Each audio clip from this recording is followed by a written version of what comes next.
IARK Presents Lead X Podcast, podcast yang menceritakan tentang mereka yang terkabar dalam terang serta mereka yang berjuang dalam kesunyian.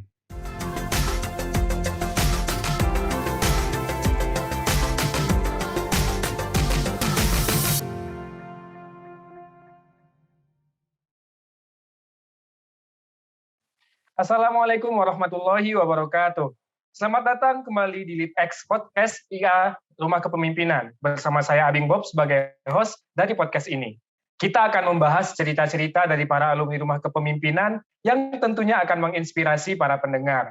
Apapun akan kita bahas dalam podcast ini karena alumni Rumah Kepemimpinan sudah ribuan dan punya banyak cerita. Di episode kedua kali ini kita akan mendengarkan cerita dari seorang alumni yang sangat menginspirasi. Beliau ini merupakan seorang sosok yang pernah aktif sebagai aktivis pada saat perkuliahan dan pernah tinggal di luar negeri juga nih beliau. Dan sekarang beliau sedang menekuni dunia bisnis. Kebetulan nih beliau ini merupakan seseorang yang asal daerahnya sama nih dengan saya. Nah, siapakah itu? Siapakah orangnya? Langsung saja saya perkenalkan. Namanya adalah Muhammad Hanif atau biasanya kita panggil dengan Bang Hanif. Oke, di sini sudah ada Bang Hanif. Bang Hanif, boleh disapa-sapa dulu, Bang? Halo teman-teman semua, Assalamualaikum warahmatullahi wabarakatuh. Terima kasih Bob dan tim podcast sudah mengundang saya ya. Cukup grogi karena tamu sebelumnya itu ketua kita semua, ketum kita semua, Bang Kamil. Gitu. Tiba-tiba saya dihubungin sama Bob. Gitu. Ayo Bang, isi di podcast gitu kan. Semoga bisa sedikit berbagi cerita dengan teman-teman semua. Aduh, ini jangan sampai ini merendah untuk meroket ya Bang. Ya mungkin bagi teman-teman nih yang pengen tahu sosok Bang Hanif ini seperti apa, teman-teman bisa cek nih di Instagram Alumni Rumah Kepemimpinan, alumni.rk, di sana ada microblog tentang cerita perjalanan dari seorang Bang Hanif. Pada podcast kali ini kita akan menggali lebih dalam lagi tentang Bang Hanif ini. Bang Hanif, gimana Bang Hanif kabarnya saat ini? Alhamdulillah sehat Bob. Alhamdulillah sehat lagi ya Bang. Di rumah tadi karena malam ya, jadi saya pulang dulu ke rumah. Kebetulan kantor di Tebet, daerah Tebet, Jakarta, di rumah Bogor. Jadi tiap hari bolak-balik sekitar ya sejam lah di perjalanan. Wow. Biasanya bolak-balik Bogor, Jakarta pakai apa tuh Bang? Pakai mobil kebetulan, jadi lewat tol ya sekitar sejam lah kalau nggak macet. Oke, untung lewat tol ya. Kalau nggak itu sudah gimana ya di perjalanan sudah gimana? Oh lumayan, dulu pas saya sekitar awal-awal nikah itu sekitar ya 2,5 jam lah dari daerah Pasar Minggu atau Tebet ke Bogor gitu, dari kereta nyambung lagi angkot gitu ke rumah. Gitu. Lumayan 2,5 jam. Wow. Jadi berarti benar-benar kelihatan nih Bang Hanif ini dari berjuang dari nol sampai sekarang bisa menggunakan mobil dari Bogor ke Jakarta dan sebaliknya. Oke, Bang Hanif. Ini kita penasaran nih Bang. Boleh nggak Bang diceritain masa kecil seorang Bang Hanif itu seperti apa sih Bang Hanif? Wah, cerita masa kecil agak panjang ya Bob ya. Kebetulan saya dan Bob ini satu sekolah dulu. Kita sama-sama di SMA 1 Padang Panjang ya Bob. Jadi pas SMA itu kebetulan SMA 1 Padang Panjang ini ada program beasiswa dari provinsi, itu bentuknya asrama. Jadi selama 3 tahun kita diasramakan. Lebih kurang ada 6 kelas atau angkatan di SMA 1 Padang Panjang, 2 kelasnya itu di asrama. Nah, saya kebetulan dulu masuk asrama itu dan Bob juga di asrama itu ya. Betul. Bisa dibilang SMA itu pengalaman pertama merantau sih Bob. Pengalaman pertama merantau, saya tinggal itu di kota Payakumbuh, lebih kurang sekitar 50 km lah dari kota Padang Panjang. Dari kecil sampai SMP itu hidup di Payakumbuh, lalu pas SMA merantau ke Padang Panjang gitu. Hal yang saya ingat banget dulu pas masuk SMA ya, itu ayah saya berpesan kayak gini, Nif, kamu sekarang udah SMA, ayah antar nih ke SMA, tapi ingat, kamu itu sebenarnya udah dewasa, nggak ada lagi kewajiban ayah untuk mensupport kamu secara finansial atau mensupport kamu untuk berbagai kebutuhan yang kamu inginkan, berbagai hal yang kamu inginkan. Karena pada dasarnya sebenarnya ketika udah balik, kamu udah menjadi orang yang independen. Akan tetapi selama ayah masih mampu, ayah akan support apa yang kamu butuhkan. Jadi pas sebelum berangkat ke asrama dulu, Bob, asrama SMA. Kan kita asrama SMA tuh berangkatnya benar-benar kayak bawa koper, bawa lemari, segala macam ya, karena pulangnya sekali sebulan gitu kan. Jadi pesan ayah kayak gitu di waktu saya mau masuk SMA, itu cukup memflashback pesan-pesan beliau sebelum saya masuk asrama waktu itu gitu. Yaitu tentang kemandirian itu. Dan dulu saya itu pas SD, kebetulan ayah guru dan juga Umi, ibu saya itu juga guru. Di SD itu kita udah diajarkan untuk punya kewajiban. Kebetulan di belakang rumah kita ada peternakan ayam sama peternakan bebek. Setiap pagi itu kita ditugaskan untuk, kayak saya ditugaskan untuk ngasih pakan bebek. Kalau adik ditugaskan untuk ngumpulin telurnya, agak siang tuh pulang sekolah ngumpulin telur gitu. Dan semua saudara tuh punya kewajiban masing-masing gitu. Begitupun pas SMP, saya ingat banget pas SMP itu uang jajan kita tuh jauh di bawah jajan teman-teman yang lain gitu. Tapi ayah tuh nyediakan kolam ikan. Ayah nyediakan kolam ikan setiap hari Minggu, karena sekolah dulu kan Senin sampai Sabtu ya. Setiap hari Minggu itu kita nangkep ikan. Dan kita jual keliling ke tetangga, sampai ya agak jauh lah, 1-2 kilometer dari rumah, kita jalan jualin ikan, biar uang jajan minggu depannya itu bertambah dari jualan ikan yang kita dapatkan. Jadi kalau masa kecil, saya bisa bilang ayah saya benar-benar menekankan, orang tua benar-benar menekankan terkait dengan kemandirian ya, sampai di hati saya juga tertanam banget ketika pesan itu disampaikan sama ayah sewaktu mau masuk SMA. Saya bertekad, insya Allah nih nanti waktu kuliah saya nggak akan membebankan orang tua lagi. Tapi ternyata tuh nggak kesampaian gitu. Pas kuliah saya masih membebankan orang tua, masih minta duit ke orang tua gitu kan.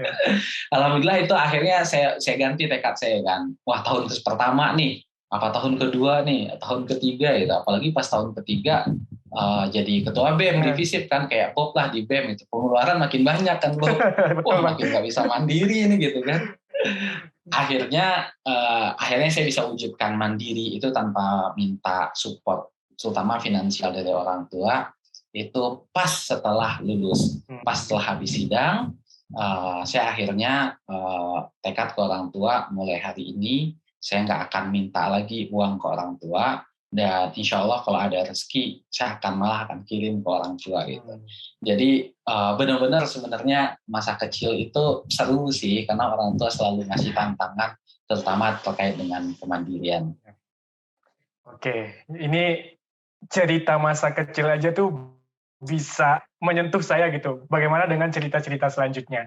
Tapi Bang, ini menarik banget ya Bang. Tadi orang tua Bang Hanif sudah menanamkan kemandirian sejak kecil.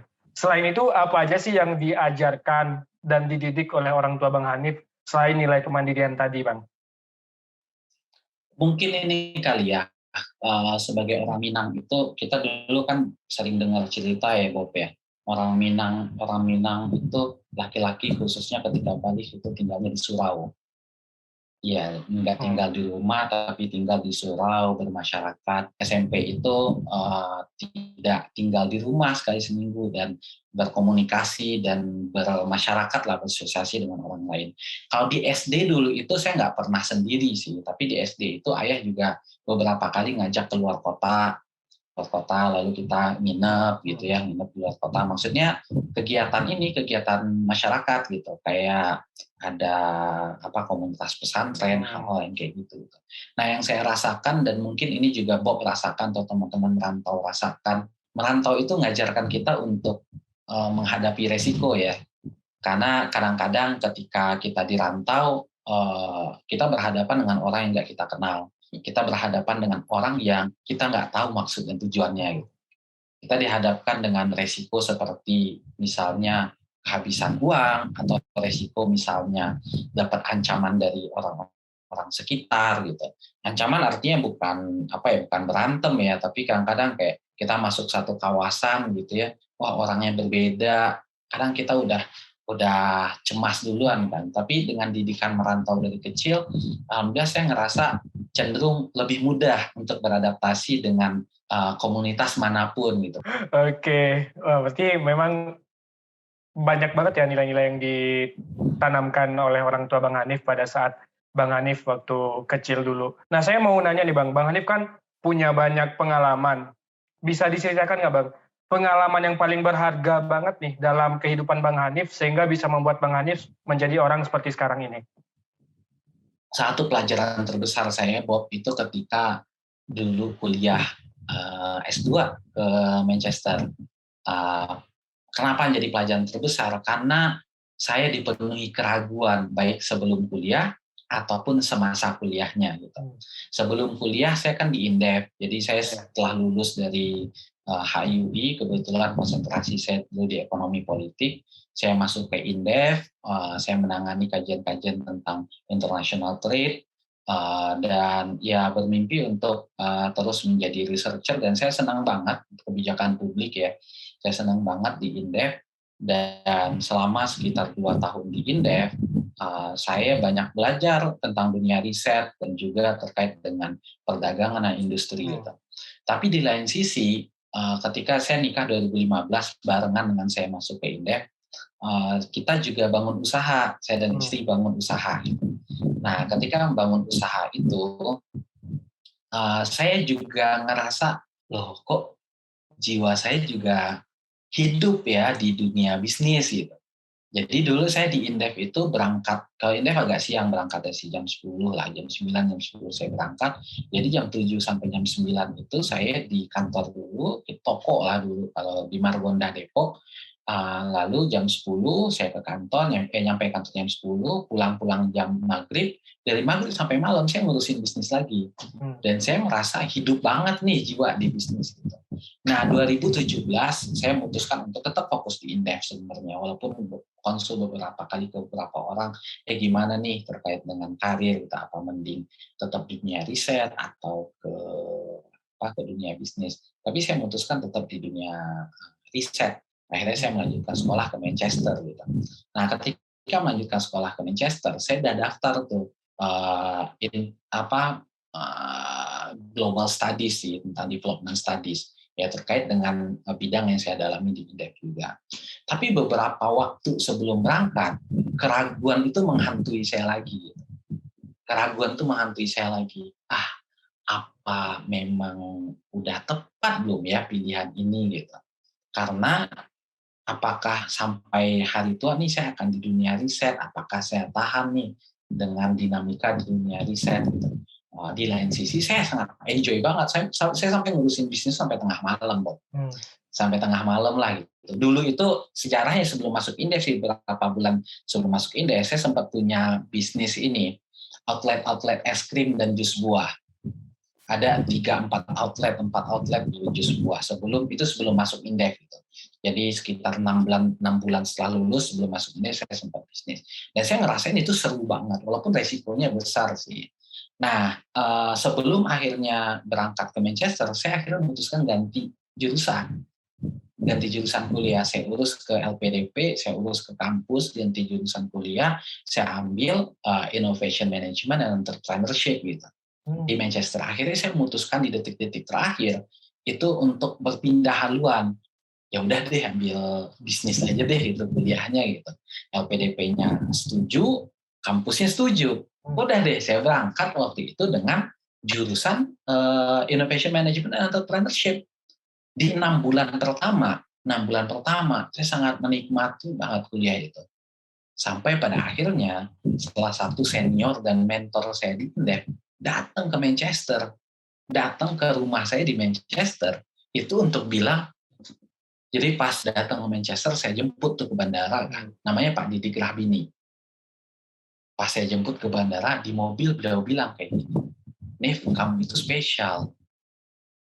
Wah, kita kan kalau dibilang spesial tuh beda ya Bob ya. Yes. Kamu itu spesial. Oh kenapa Pak ya kan? Karena nih jarang peneliti Indef yang juga punya aktivitas di dunia praktis, yaitu punya aktivitas bisnis. Kalau kamu melihat bisnis itu sebagai opportunity, maka sebenarnya bidang yang kamu dalami sekarang itu tentang innovation, itu opportunity di dalam dunia risetnya besar di Indonesia. Karena belum banyak orang mendalami tentang innovation policy, tentang kebijakan inovasi. Di situ Bob sebagai anak muda ya, nggak muda-muda banget sih ya, itu sih galau, beneran galau Bob. Itu sekitar November-Desember deh kalau nggak salah Pak Didik datang 2017, Desember 2017. Dan itu saya terus mikir, pas habis itu Desember kan kita libur semester ya, libur musim dingin itu sekitar 1,5 bulanan lah. Di semester kedua akhirnya saya mutusin kayaknya ada benarnya kata Pak Didik. Saya di sini harus mendalami terkait dengan kebijakan inovasi. Karena belajar terkait dengan kebijakan itu sulit untuk saya dapatkan ketika saya di Indonesia. Sementara belajar terkait dengan bisnis itu bisa saya dapatkan ya di prakteknya langsung di Indonesia gitu. Akhirnya semester 2 saya putar haluan lagi. Kebetulan memang di jurusan itu ada fokus di innovation policy. Akhirnya saya ambil semester 2 innovation policy. Sampailah 2018 saya pulang ke Indonesia. Saya ikut conference segala macam, wah sebagai akademisi banget lah gitu.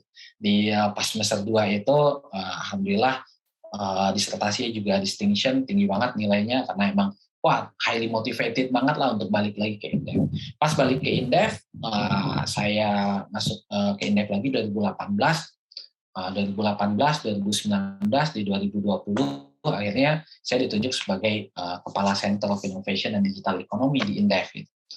Nah, kenapa ini penting menurut saya, Bob? Karena ternyata hidup kita penuh dengan keraguan sih. Saya yakin nih lagi ngobrol sama Bob juga dalam posisi nggak 100% sure tentang karirnya. Yep. Pun semua kita sebenarnya. Gitu. Tapi ketika Pak Didik nyampein dulu, kamu spesial nih.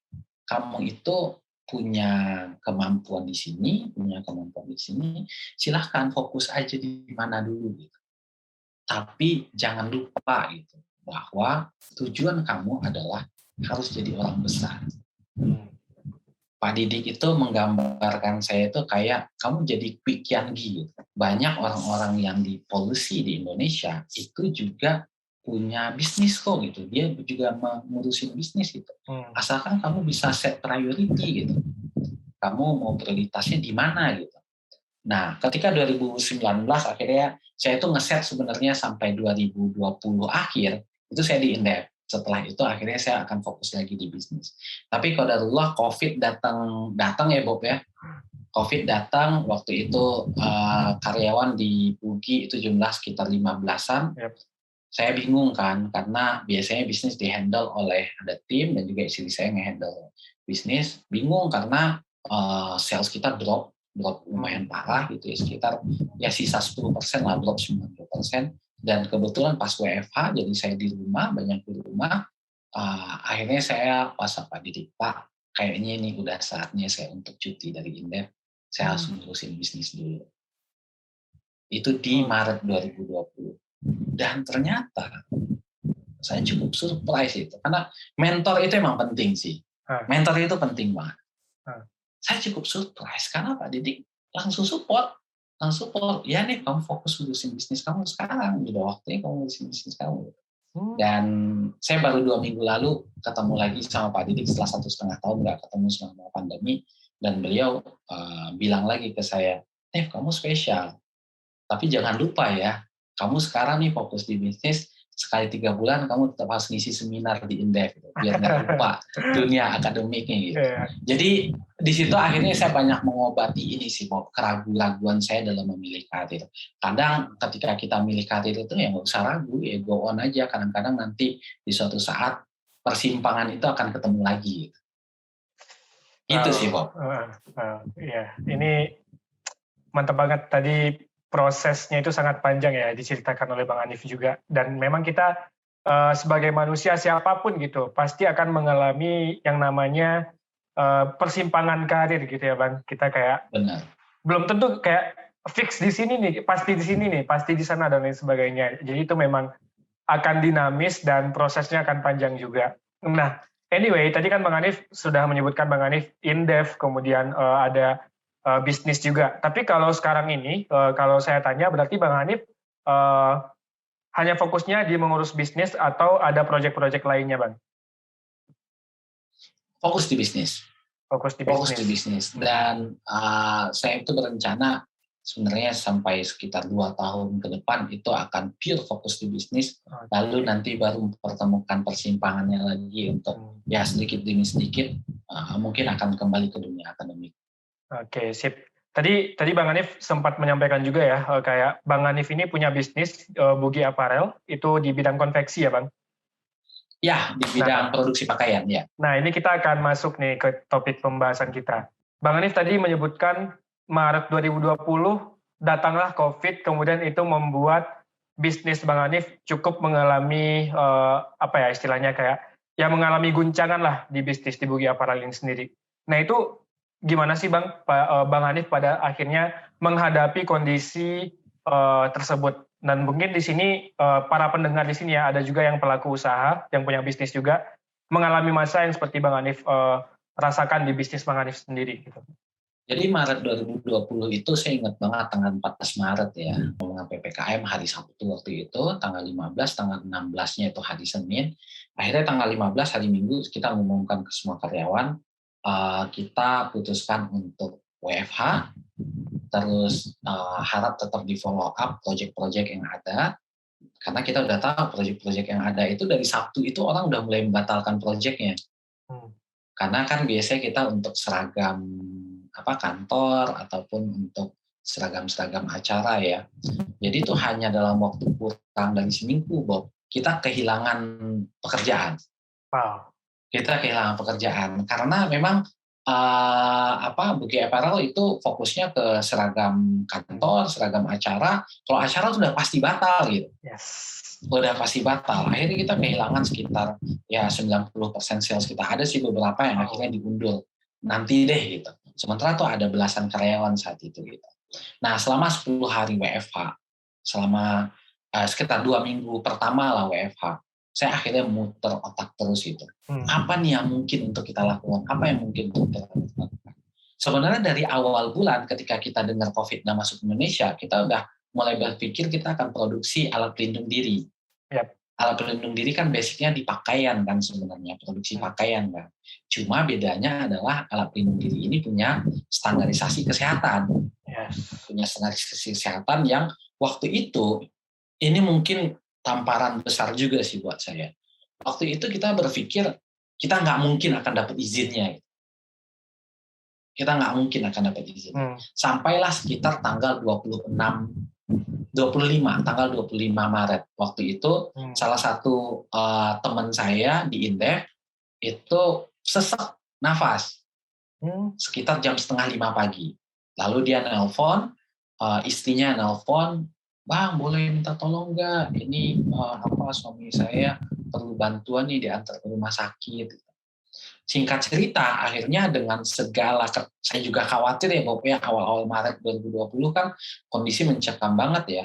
Akhirnya saya keluar rumah, nyetir sendiri, pergi ke daerah Kalibata City, tempat apartemennya teman ini, saya jemput, saya pagi itu nganterin ke ke RSUP Fatmawati, ke RS Sulianti Saroso, RS Infeksius ya Sulianti Saroso, Wisma Atlet, dan ke RSUI.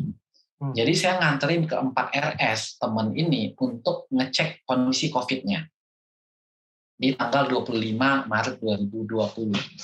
Nah, kebetulan nggak ada rumah sakit yang bisa melakukan tes saat itu. Kenapa akhirnya kita pindah-pindah RS gitu.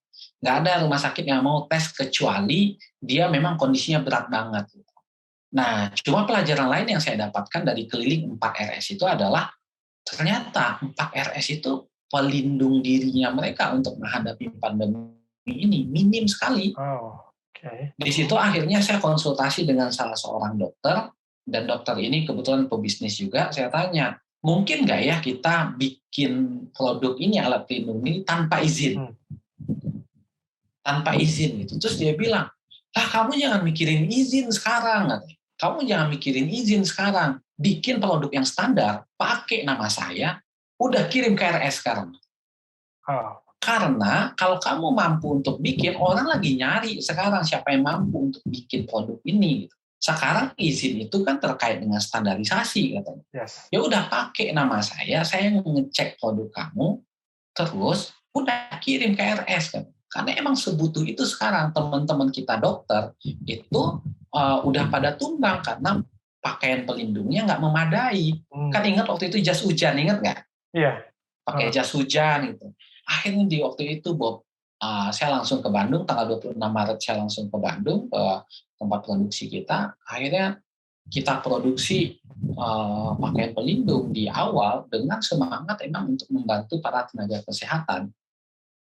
Kita produksi dan luar biasa antusiasnya. Saya waktu itu ingat banget harga APD 1.800.000 sampai bahkan ada yang 2 juta. Kita jual di harga 100.000 sampai 200.000. Wow. Jadi memang kita, karena waktu itu barangnya langka banget, orang memanfaatkan kondisi kan. Kayak masker lah, masker sampai 400.000 waktu itu. Nah, sekarang 20.000, 25.000 masker itu. Dan akhirnya di situ kita viral pertamanya itu di lingkungan Iluni FKUI. Nggak tahu tuh siapa yang nge-share ke lingkungan Iluni FKUI. Sampai ada dokter dari Papua bilang, ini benar infonya, tolong saya udah sangat berumur katanya. Dan saya butuh alat pelindung diri ini, bisa dikirimkan nggak? Dari Riau, dari Bangka Belitung, dari berbagai daerah itu minta. Dan akhirnya dalam waktu sebulan itu kita produksi berapa ya? Nggak terlalu banyak sih kita produksi, karena kapasitas kita juga sekitar 50 ribuan lah. Sekitar 50 ribuan piece APD, 50 ribuan set APD, dan kita kirim ke berbagai daerah. Cuma memang pandemi itu kondisi yang semua orang belum pernah ngalamin ya. Yes. Dan semua bisnis belum pernah ngalamin. Dan cukup shocking juga. Karena ternyata di akhir April ada sekitar berapa puluh ribu stok kita itu udah nggak bisa kejual. Kenapa, Bang? Jadi awalnya kita produksi banyak nih. Kita mau bantu RS. Wah, kita semangat banget produksi terus produknya gitu kan. Produksi terus. Ternyata di akhir April itu produknya banjir, overstock. Karena pabrik-pabrik besar ternyata juga produksi di awal April. Oh my God. Wah, itu saya stres, Bang. Kantor yang dulunya kantor itu udah jadi gudang karena karyawan WFH semua kan. Jadi itu kayak kursi-kursi segala macam itu digeser jadi gudang penuh sama barang. Akhirnya di situ salah satu direktur bilang ke saya kayak gini, Nev, kalau nggak bisa dijual ini produk, bisa didonasiin nggak ya? Kalau produknya nggak bisa dijual, walaupun harganya udah murah, tapi kalau nggak bisa dijual, apa bisa didonasiin? Maksudnya adalah kalau pintunya tertutup di penjualan, kenapa kita nggak berusaha di pintu terbuka? Atau bahasanya waktu itu saya suka banget bahasanya. Kita ketuk aja pintu langit. Masya Allah. Dan di situ akhirnya, ya udah deh, kita donasiin aja nih produk. Man tahu dengan donasi produk ini minimal banget, saya bilang itu, saya ingat banget. Minimal banget. Karyawan itu nggak patah semangatnya, karena tetap ada aktivitas berkomunikasi dengan RS, dengan tenaga kesehatan, dan ada aktivitas ngirim produk gitu. Dan ternyata memang ketika kita mengetuk pintu langit itu, kepuasannya beda banget. Dan Allah kasih jalan saat itu juga. Kita akhirnya sadar satu hal. Dan ini mungkin pembahasannya emang lebih ke bisnis nih. Kita sadar satu hal. Ternyata selama bulan April itu kita tidak melayani RS, tapi kita melayani itu lembaga LSM lah, NGO. Jadi kita ngirimnya itu ke ACT, kita ngirim itu ke kitabisa.com, kita ngirimnya itu ke Iluni FKUI, kita ngirimnya itu ke lembaga-lembaga sosial yang kenapa akhirnya di akhir April atau awal Mei kita kehilangan pasar, produk kita langsung dead stock karena lembaga sosial kan emang one hit aja. Ketika udah bantu tenaga kesehatan, setelah itu kalau nggak salah di Mei itu lembaga sosial mulai bantunya itu makanan sembako. Nah, tapi ketika kita donasi, otomatis kita terpaksa donasi emang harus langsung kan ke RS. Di situ kita baru sadar satu hal, wah ini sebenarnya jalan baru untuk bisnis, yaitu membangun koneksi dengan rumah sakit. Karena bisnis itu kan tentang produk, ya tentang produknya, apakah kita juara nih di produknya atau kita juara di pasarnya, kita nemuin pasar yang spesifik. Di situ akhirnya kita sadar bahwa ketika kita lagi berdonasi itu, wah biasa ini di pasarnya RS. Di situ akhirnya saya kumpulin semua tim, Bob, mau tim yang biasanya nanganin produksi, akuntan, mau tim yang biasanya, kalau sales kan udah biasa ya, itu saya kumpulkan semuanya. Kita melakukan pendataan semua RS di Indonesia. Kita lakukan pendataan semua RS di Indonesia dengan beberapa cara. Karena akhirnya kita yakini bahwa selama ini penjualan kita untuk APD itu nggak ke RS langsung. Gimana caranya bisa jual ke RS langsung nih? Kita kumpulin, ada tim yang melakukan telemarketing. Telepon RS, Pak Bu, apakah butuh APD dan lain-lain yang kayak gitu. Ada tim yang langsung turun ke lapangan, survei langsung di saat-saat pandemi yang lagi gawat-gawatnya. Dan ke rumah sakit. Ke rumah sakit itu survival mode banget. Karena kalau nggak perusahaan udah tutup dan itu nggak dijalanin oleh siapa-siapa, Bu. Saya sendiri pun langsung turun. Jadi kita ke Jawa Tengah, kita ke Lampung, ke Sumatera Selatan, ke Bangka, ke Riau, ke Sumatera Barat, Sumatera Utara, Aceh, turun langsung. Datang satu-satu ke RS, ke Dinas Kesehatan, perkenalkan diri, minta kontak siapa yang bertanggung jawab untuk urusan logistiknya rumah sakit lah, atau urusan farmasinya rumah sakit. Di situ, Masya Allahnya, ketika kita sadar bahwa kita lagi menemukan niche marketnya, kita terus kembangkan database kita itu. Sekarang, Alhamdulillah, dari 3.000 RS di Indonesia itu cuma punya 3.000-an RS.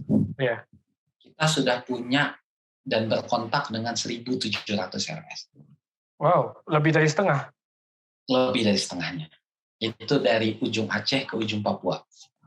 Itu sekitar 1.700-nya kita sudah berkontak dengan RS-nya, dan sekitar lebih dari 30%-nya itu sudah melakukan pembelian. Dan di situ kita melihat bahwa memang ini hal berikutnya ya terkait dengan bisnis di masa pandemi. Di masa pandemi ternyata terjadi percepatan digitalisasi bisnis. Yep. Baik yang retail, kalau retail udah biasa banget sebenarnya digitalisasinya ya. Tapi termasuk di B2B, di business to business. Jadi di salah satu penjualan kita untuk produk alat pelindung diri itu dulu ada di Dinkes di Jawa Tengah. Beliau kontak waktu itu Kamis sore, saya ingat banget ke tim sales, kontaknya gini, Mbak bisa dikirimin sampel nggak ya? Saya mau ambil keputusan besok pagi. Nah, lalu saya lihat kan, tim sales konsul ke saya lihat komunikasinya, saya bilang, malam ini juga kita ke kabupaten tersebut di Jawa Tengah. Ke kabupaten tersebut. Jam 12 malam, kita jalan misalnya. Itu posisi dari Jakarta. Jam 12 malam kita ke sana, dan kita nyampe kabupaten itu, di Dinas Kesehatan Kabupaten itu sekitar jam 8:30 pagi. 8:30 pagi, sebelum nyampe sebelum sampai di Dinas Kesehatan itu, kita sengaja berhenti untuk sambil MCK lah gitu ya, sholat duha. Ya. Wow. Semoga menjadi jalan. Dan ternyata itu deal yang luar biasa besar, mendekati 1 M lah untuk satu dinas Masya Allah. kesehatan itu. Oh. Nah, cuma yang jadi tamparan terkait dengan digitalisasi yang begitu cepat ini, Bob, pas saya datang ke RS itu, si bapaknya sama si ibu di dinas kesehatan ini bilang, "Mas, kamu beruntung, Mas." Kenapa, Bu? Kamu lihat nih, berapa banyak proposal di sini. Setumpuk proposal orang nawarin produk ala pelindung diri. Tapi kamu beruntung, Mas. Kamu beruntung. Karena saya nggak ngeliat proposal, saya ngeliat HP. Gitu. Hah.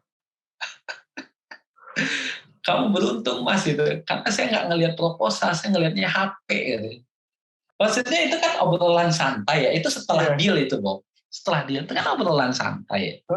Maksudnya, kamu lihat nih proposal banyak gini, Mas. Iya, iya Bu. Ya kamu beruntung gitu. Karena saya nggak lihat proposal, saya lihat HP. Gitu. Dan kontak kita untuk 1.700 RS Indonesia itu, Bob, itu kontak personal dan itu HP. Wow. Dan Masya Allahnya, ternyata ketika kita dulu donasi itu, otomatis yang nerima donasi itu biasanya itu personal kan. Maksudnya kayak penanggung jawab siapa. Di situ kita ngembangin data, akhirnya kita sekarang punya 1.700 data RS. Kita juga bikin perusahaan baru beberapa bulan yang lalu. Sebelum kan Buki Apparel kan, karena kita fokus ke medis, sekarang kita bikin PT Buki Medical, memang fokus ke alat-alat kesehatan. Dan insya Allah sih ke depannya, memang kita akan terus menggali inovasi produk apa yang bisa kita tawarkan ke RS, termasuk di 2022 kita punya target untuk coba mengeksplor sisi teknologinya. Layanan teknologi seperti apa yang bisa kita tawarkan ke RS, sehingga layanan kesehatan di Indonesia itu bisa bertambah baik, bisa ada revolusi lah di layanan kesehatan di Indonesia. Masya Allah banget. Saya berasa diceritain, dan saya tuh cuma bisa wow gitu dengan ceritanya Bang Hanif tadi ya.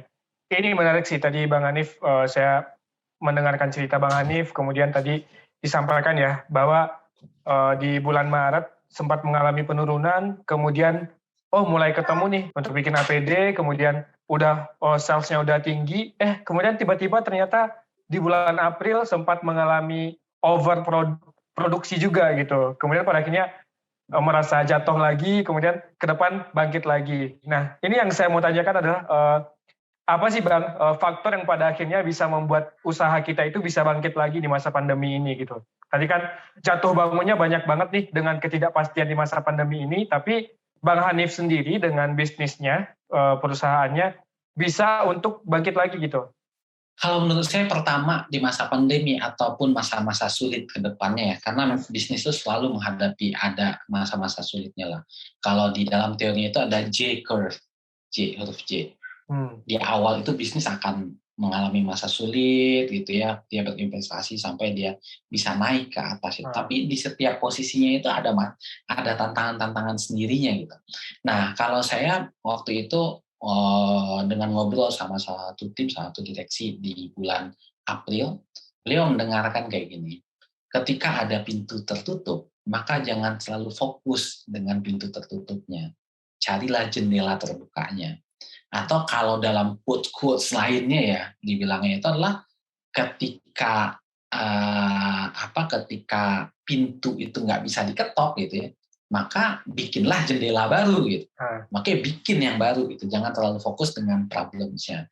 Kayak kita dulu ketika dead stop, maka kita coba tetap nyari pintu terbukanya, gimana nih aktivitas tetap jalan nih, sehingga kita nggak mandek gitu. Karena air yang mandek itu biasanya, air yang berhenti itu ujung-ujungnya jadi air yang kotor, jadi lumut keruh. Gitu loh, Bob. Iya, air yang keruh.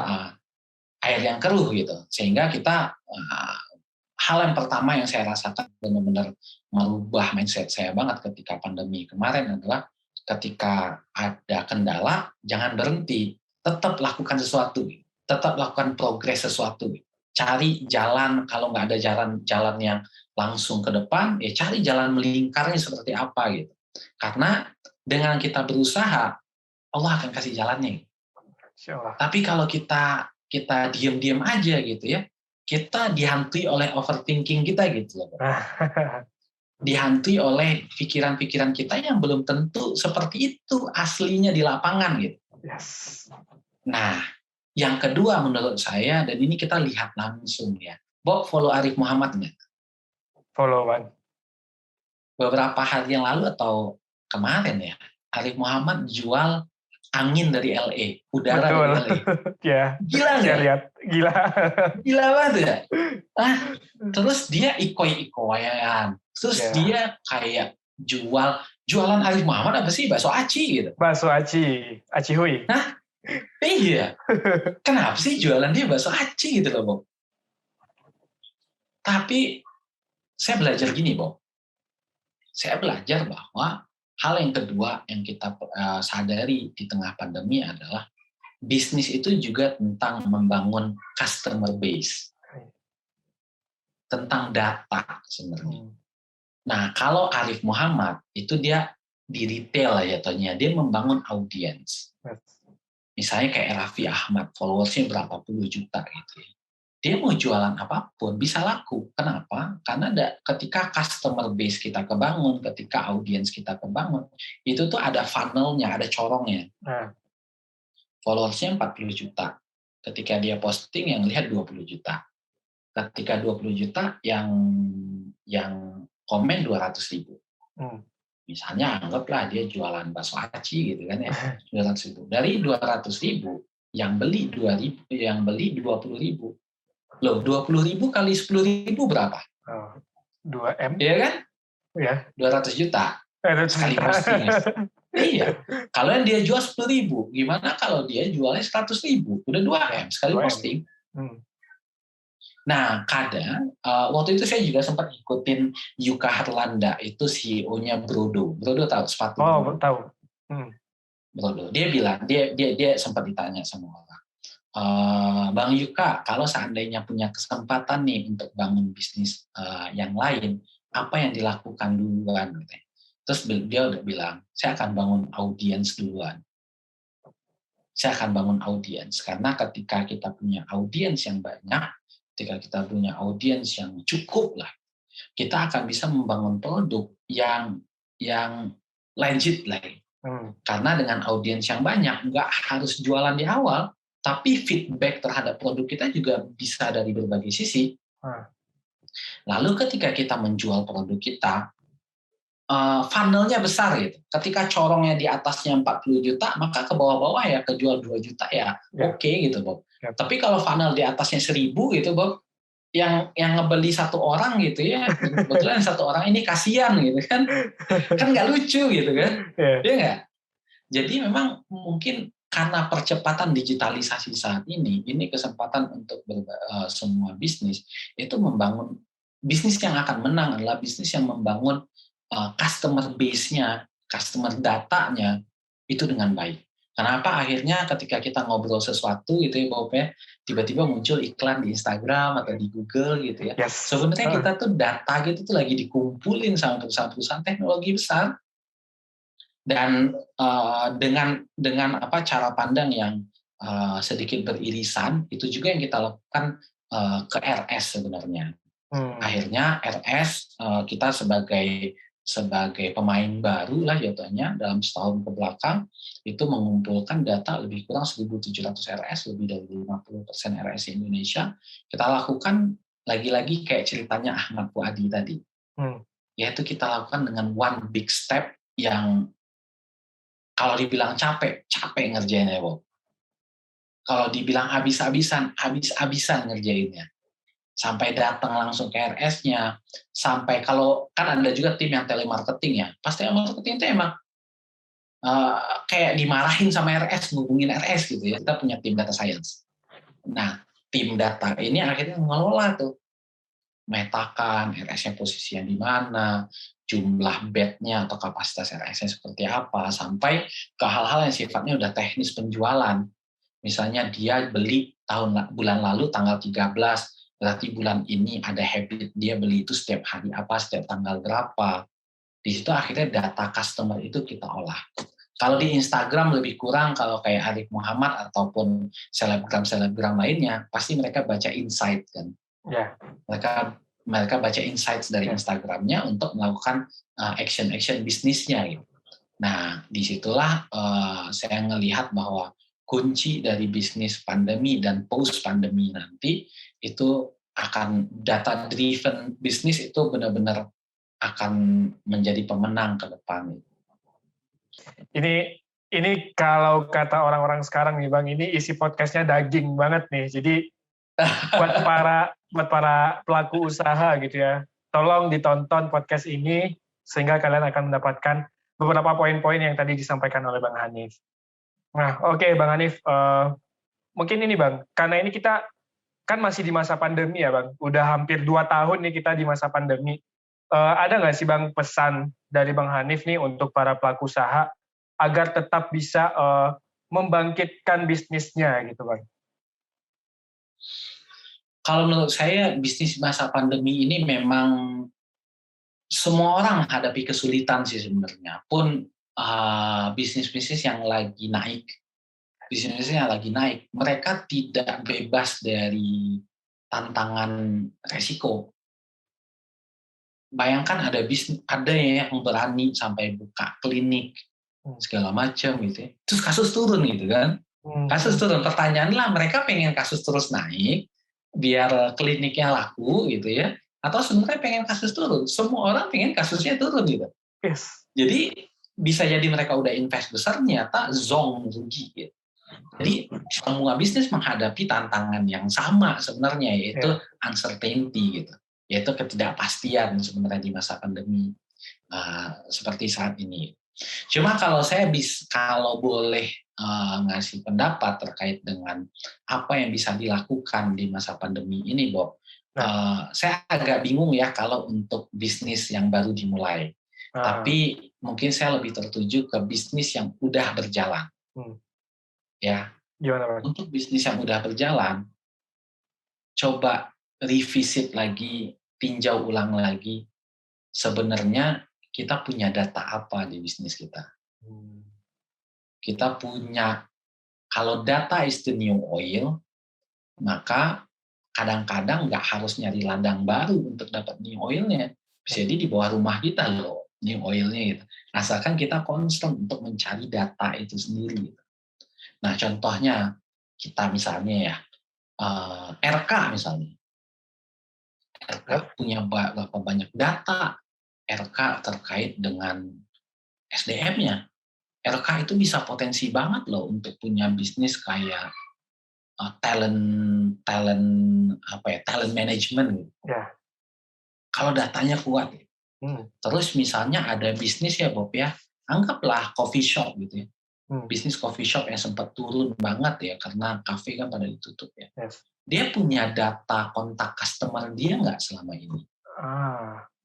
Ketika data kontak customer itu ada, tapi scatter di mana-mana, strukturin data itu. Dan setelah itu bisa banyak hal yang dilakukan gitu. Bisa promosi, bisa jualan produk untuk home brewer, maksudnya untuk orang bisa buat kopi di rumah. Gitu. Iya, dan hal-hal lainnya gitu. Karena akhirnya dengan kita punya data itu kita punya kekuatan untuk kadang orang tuh nggak tahu apa yang mereka inginkan. Tapi kadang-kadang apa yang kita inginkan itu diset oleh apa yang dipaparkan terhadap kita.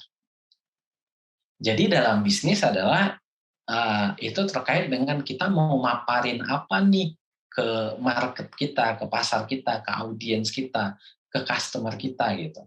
Nah, yang akan menang adalah yang bisa memaparkan sesuatu itu ke audiens yang tepat. Produknya bisa dia paparkan ke audiens yang tepat. Lagi-lagi terkait dengan data.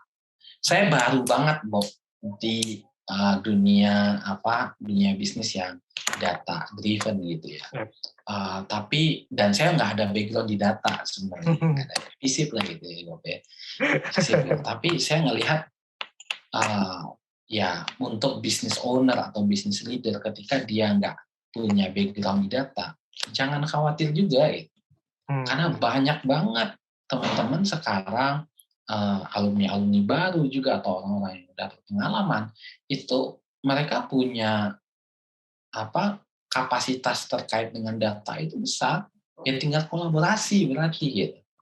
Kolaborasi atau kalau seandainya memungkinkan, ada yang memungkinkan untuk meng-hire gitu ya, menggaji karyawan, ya lakukan itu. Ada yang mungkin kondisinya lagi berdarah-darah juga, ajak untuk mungkin jadi shareholder gitu. Ketika memang ya kita kontribut untuk bisnisnya, orang ini kontribut untuk mengelola datanya gitu. Itu sih, karena ke depan bisnis akan semakin data driven, pun bisnis-bisnis sekecil warung kopi ya, bukan kafe ya, itu akan data driven juga. Kita lihat kan ada startup besar yang juga menyasar UMKM. Ya. Dan itu pasti akan mengubah banget landscape bisnis ke depan. Ya. Oke, ini thank you banget Bang Hanif, dalam waktu singkat ini saya bisa belajar bisnis. Jadi itu teman-teman ya, sekarang banyak yang mengembangkan bisnis by data driven gitu. Nah, Bang Hanif, tadi kita sudah banyak membahas soal bisnis dan di masa pandemi dan lain sebagainya. Sekarang saya mau nanya di Bang Hanif. Bang Hanif ini sosok role modelnya siapa sih, Bang? Wah, banyak ya. Tapi kalau saya bisa bilang, saya suka banget dengan Abdurrahman bin Auf. Gimana tuh Bang? Bisa dieksplor lagi. Sahabat, kaya raya, asabiqunal awalun, masuk ke dalam orang-orang yang pertama masuk Islam, dan pernah disampaikan oleh Rasul dijamin masuk surga. Dan yang luar biasa kalau secara bisnis itu ada cerita yang menarik. Abdurrahman bin Auf kan pernah suatu saat waktu itu di Madinah, kurma itu lagi banyak-banyaknya itu. Kurma busuk lagi banyak-banyaknya. Banyak terus busuk. Akhirnya Abdurrahman bin Auf sebagai orang kaya itu membeli semua kurma masyarakat di Madinah. Lalu ketika dan beliau nggak ada maksud tujuan untuk menjualnya kembali gitu. Ya udah untuk menyelamatkan ekonomi masyarakat aja saat itu. Tapi selang beberapa waktu setelah itu ada raja dari negeri lain itu ternyata di tempatnya raja ini itu ada wabah penyakit yang obatnya adalah kurma busuk gitu. Dan kebetulan saat itu Abdurrahman bin Auf yang punya kurma tersebut gitu. Dan dibelilah sama si raja ini dengan harga yang berlipat-lipat. Sehingga Abdurrahman bin Auf menghindar kaya pun tetap kaya gitu, terus jadi kaya. Dan beliau dijamin masuk surga. Nah, pelajaran yang saya ambil adalah satu, bahwa sebenarnya emang rezeki itu datangnya dari Allah. Yang kedua, tapi hal yang kedua yang saya juga sadari, nggak ada keberuntungan dalam bisnis sebenarnya. Karena seringkali kita bilang misalnya, wah Khairul Tanjung beruntung, wah Sandi beruntung, wah siapa beruntung. Saya meyakini banget, Bob, bahwa keberuntungan itu adalah kombinasi dari banyak hal sebenarnya. Kalau Abdurrahman bin Auf itu nggak punya kemampuan manajerial yang baik, dia tidak punya koneksi yang banyak, dia tidak punya tidak punya insting yang bagus, ya mungkin dia nggak akan mencapai keberuntungannya dia itu gitu. Dia bisa memberi kurma sebanyak itu pas lagi ada raja yang butuh kurma busuk gitu. Ya pasti dia punya di bisnis dia sebelumnya, di aksi-aksi bisnis dia sebelumnya, pasti tetap dia menggunakan berbagai intuisi dan strateginya untuk menjalankan bisnis itu gitu. Tapi seringkali kita ngelihat orang-orang yang mendapatkan lompatan-lompatan dalam bisnis, kayak bilang lah misalnya Bang Ahmad Zaki jadi triliuner gitu loh, Bob. Beruntung banget Bang Ahmad Zaki gitu. Tokopedia udah melesat sebegitu cepatnya. Bukalapak udah banyak ditinggalkan orang gitu ya. Tiba-tiba IPO dan Bang Ahmad Zaki jadi triliuner gitu. Dan orang-orang mungkin akan bilang beruntung gitu, tapi sebenarnya ada pasti ada kemampuan-kemampuan di belakang itu yang beliau udah bangun selama ini. Kebetulan pas saat ini adalah dunia digital kan. Kita lihat langsung story-nya Muhammad Zaki. Mungkin Abdurrahman bin Auf juga punya story yang luar biasa dalam bisnisnya sehingga beliau jadi satu orang kaya saat itu. Tapi yang saya lihat di situ adalah pelajaran yang paling terbesarnya adalah Abdurrahman bin Auf begitu menggantungkan bahwa rezeki itu milik Allah. Walaupun pasti beliau punya kemampuan manajerial bisnis yang luar biasa. Dan lalu saya juga salut dengan Utsman bin Affan. Ketika dia kaya, maka orientasi kekayaan itu untuk wakaf. Wah, ini wakaf Salman nih. Langsung masuk nih ke saya nih.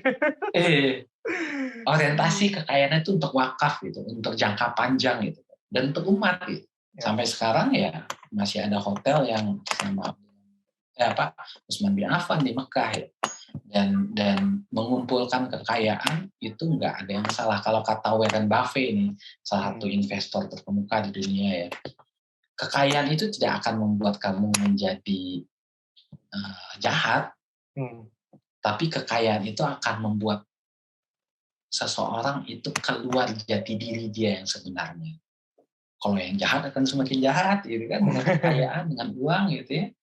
Tapi yang baik akan semakin baik. Dan saya selalu berdoa sih, ya Allah, semoga Engkau limpahkan rezeki yang banyak agar bisa memberikan kebermanfaatan yang juga lebih banyak.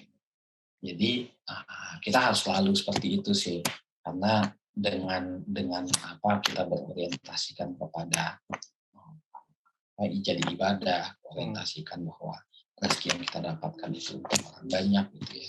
Insya Allah akan bertambah. Kira-kira end game-nya Bang Hanif ini apa sih Bang? End game saya Bob? Yes. End game saya pengen jadi orang terkaya di Indonesia. Amin ya Allah, amin. Dan mungkin seakan-akan materialistis ya. Tapi terbukti bahwa sebenarnya leader-leader itu butuh untuk menjadi kaya. Karena dengan itu dia bisa selesai dengan urusannya dan dia bisa mengorientasikan kekayaannya itu untuk umat, untuk masyarakat. Kadang-kadang kita tuh ragu untuk bilang bahwa pengen jadi orang terkaya di Indonesia gitu. Atau bahkan di dunia gitu. Kita hanya bilang bahwa saya mau jadi orang paling bermanfaat. Jalannya apa nih, gitu kan? Paling bermanfaat. Kalau saya end game saya adalah bukan end game sih. Jadi ini caranya lah. Kalau end game saya sangat tertarik di wakaf sebenarnya. Saya sangat tertarik di wakaf. Saya sangat tertarik dengan jariah. Saya sangat tertarik dengan gimana memperbesar jariah dalam hidup. Karena umumnya jariah itu ada makna di balik jariah sebenarnya. Ketika kita fokus terhadap jariah, maka kita fokus terhadap generasi yang lebih baik juga. Coba deh jariah itu apa? Nah, jariah kan ada yang 3, ada yang 8 atau 9 kalau nggak salah versinya gitu ya. Tapi jariah yang 3 itu kan anak yang soleh. Berarti generasi yang lebih baik kan. Yang kedua ilmu yang bermanfaat. Berarti generasi yang lebih baik juga gitu. Yang ketiga itu apa? Harta kan. Harta itu apa sih bahasanya? Dan itu berarti ekonomi yang lebih baik juga ketika kita tinggalkan itu. Maka kalau end game saya bisa bilang apa? Saya pengen salah satu end game utama saya itu adalah jariah, bukan satu. End game utama saya itu di jariah, itu memperbesar jariah. Karena jariah itu bukan hanya terkait dengan kita insya Allah dapat aliran pahala nih ketika kita meninggal gitu. Tapi juga jariah itu tentang meninggalkan generasi yang jauh lebih baik dan kokoh secara akhlak itu di anak yang soleh tadi, kokoh secara ilmu, knowledge itu di ilmu yang bermanfaat, dan kokoh secara ekonomi. Di ekonomi, di harta. Jadi kalau mungkin orang terkaya doa lah gitu. Amin. Sama-sama kita mengaminkan. biar semakin banyak muslim di list orang terkaya, Bob. Coba aja hitung 100 orang terkaya muslim yang berapa banyak. Aduh. Apalagi orang Minang ya, Bob. Nggak ada orang Minang, Bob. Nggak ada mungkin kayak Tanjung ya. Semoga Bang Hanif menjadi orang yang pertama, Bang. Amin, Bob orang yang berikutnya. Amin. Oke, ya, thank you Bang Hanif. Makasih banyak banget nih Bang Hanif yang sudah meluangkan waktunya untuk podcast LeadX Podcast Ikatan Alumni Rumah Kepemimpinan kali ini. Tadi banyak sekali ilmu yang bisa kita dapatkan, bagaimana caranya kita bisa survive di usaha di zaman pandemi ini, dan juga ilmu-ilmu lainnya yang tadi diberikan oleh Bang Hanif. Jadi sekali lagi terima kasih nih Bang Hanif yang sudah meluangkan waktunya di malam hari loh. Ini kita berbicara tentang bisnis dan hal lainnya. Oke Bang Hanif, karena waktunya sudah berakhir, jadi izinkan saya menutup podcast ini dulu, Bang Hanif. Nah, jadi teman-teman tadi banyak banget ilmu yang bisa kita dapatkan dari Bang Hanif, mulai dari bagaimana Bang Hanif bisa membangun bisnisnya di masa pandemi ini, kemudian bagaimana Bang Hanif menjalankan kehidupannya dari masa kecil yang sudah dididik mandiri oleh orang tuanya, dan kita juga sudah mendengarkan gitu, bagaimana Bang Hanif ini ingin menjadi orang yang kaya gitu. Karena ketika kita menjadi orang yang kaya, mungkin kita bisa memberikan manfaatnya itu lebih konkret lagi. Dan ini mungkin saya sedikit cerita aja. Saya pun juga melihat ya, kan saya sekarang berada di lembaga zakat, memang saya tuh selalu terkagum-kagum gitu ketika melihat orang-orang yang memang mempunyai harta yang berlebih, mereka memberikan harta itu untuk umat. Jadi itu tuh ada rasa kebahagiaan dan kepuasan tersendiri ketika kita bisa memberikan harta kita untuk kepentingan umat. Itu Masya Allah gitu. Seperti yang saya sampaikan Bang Hanif tadi, itu jariahnya luar biasa banget. Jadi semoga kita yang mendengarkan ini bisa menjadi orang-orang yang kaya, kita bisa menjadi muslim yang kaya, dan kita bisa membantu umat ini agar menjadi umat yang sejahtera dan lebih baik lagi ke depannya. Nah, oke guys, gimana podcast kita kali ini? Tentunya pasti seru kan? Jadi jangan lupa untuk ditonton, subscribe, dan di-like di YouTube Rumah Kepemimpinan. Dan podcast ini juga bisa teman-teman dengarkan di Spotify LeadX Podcast Rumah Kepemimpinan. Nah, jika ada masukan, saran, boleh banget nih disampaikan di kolom komentar. Atau mungkin boleh juga ditambahkan nih di kolom chatnya hikmah apa saja atau pelajaran apa saja yang para pendengar dapatkan dari podcast kita kali ini. Insya Allah kita akan menampilkan lebih banyak lagi cerita-cerita dari para alumni Rumah Kepemimpinan, karena memang yang saya sebutkan tadi, alumni Rumah Kepemimpinan ini sudah ribuan dan pastinya punya banyak cerita. Nah, mungkin sekian dari saya sebagai host, Abing Bob. Terima kasih atas waktunya yang sudah mendengarkan. Assalamualaikum warahmatullahi wabarakatuh.